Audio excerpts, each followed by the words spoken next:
उत्तर प्रदेश की राजनीति में नए नए राजनीतिक और सामाजिक गठजोड़ की सुगबुगाहट अब सुनाई दे रही है।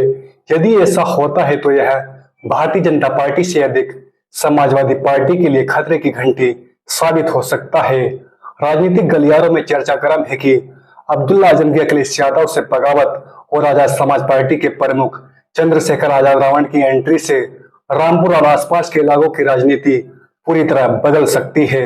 सूत्रों के अनुसार खबर है जेल में बंद सपा के वरिष्ठ नेता मोहम्मद आजम खान समाजवादी पार्टी से अलग होकर एक नई पार्टी का ऐलान कर सकते हैं। उनके करीबी नेताओं ने इस बात के संकेत भी दिए हैं कि आजम खान ने दलित मुस्लिम गठजोड़ का फार्मूला तैयार कर लिया है। इस गठबंधन में एआईएमआईएम के नेता असदुद्दीन ओवैसी के शामिल होने की भी अटकलें लगाई जा रही हैं। यदि ये गठबंधन मौजूद में आता है तो यह सपा के लिए सबसे बड़ा खतरा साबित हो सकता है। आजम खान ने समाजवादी पार्टी से अलग होने के संकेत पहले से ही दे रहे हैं, लेकिन समाजवादी पार्टी और मुलायम सिंह यादव से उनके पुराने संबंधों के कारण यह फैसला टलता रहा है। पिछले साल 10 दिसंबर को आजम खान की चिट्ठी जारी की गई थी, जिसमें उन्होंने समाजवादी पार्टी पर गंभीर आरोप लगाए थे। इसके बाद से ही अनुमान लगाया जाने लगा था कि वह पार्टी से अलग हो सकते हैं।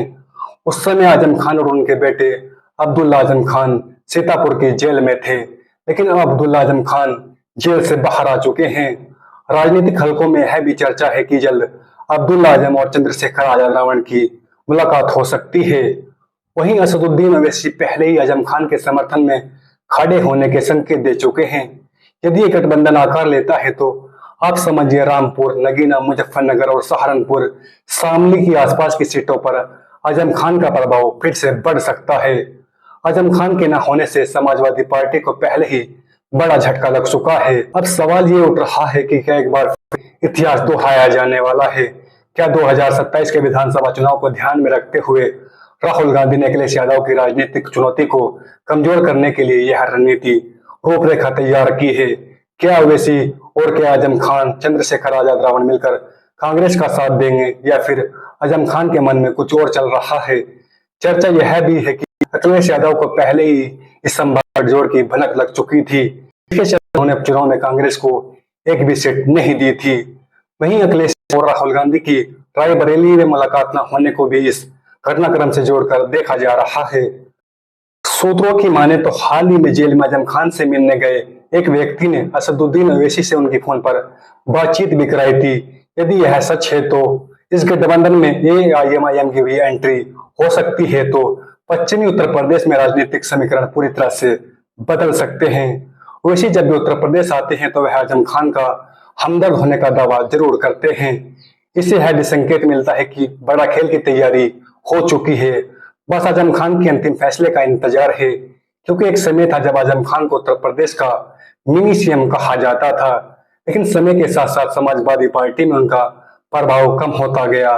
खुद आजम खान ने कई बार कहा है कि वह जब जीवन के सबसे कठिन दौर से गुजर रहे थे तब अखिलेश यादव ने उनका साथ नहीं दिया।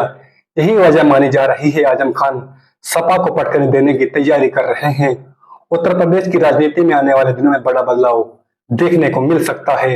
आजम खान की नई पार्टी, ओवैसी और चंद्रशेखर आजाद रावण का गठजोड़, कांग्रेस की भूमिका और समाजवादी पार्टी की चुनौतियां, इन सभी मुद्दों से उत्तर प्रदेश का सियासी पारा बढ़ा हुआ है।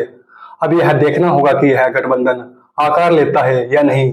यदि लेता है तो इसका सबसे बड़ा नुकसान किस पार्टी को होगा? हो सकता है इसका सबसे बड़ा नुकसान समाजवादी पार्टी को ही उठाना पड़े, क्योंकि उत्तर प्रदेश मुस्लिम बहुल इलाका है। ऐसे में उत्तर प्रदेश के मुसलमान ज्यादा समाजवादी पार्टी को ही वोट करते हैं। ऐसे में अगर यह गठबंधन बनता है तो उत्तर प्रदेश के समीकरण बिगड़ जाएंगे और ज्यादातर मुसलमान ओवैसी और आजम खान का साथ देंगे। वहीं दलित चंद्रशेखर आजाद रावण की पार्टी आजाद समाज पार्टी को ही वोट करेंगे। ऐसे में उत्तर प्रदेश में मायावती की बीएसपी तो खत्म हो चुकी है।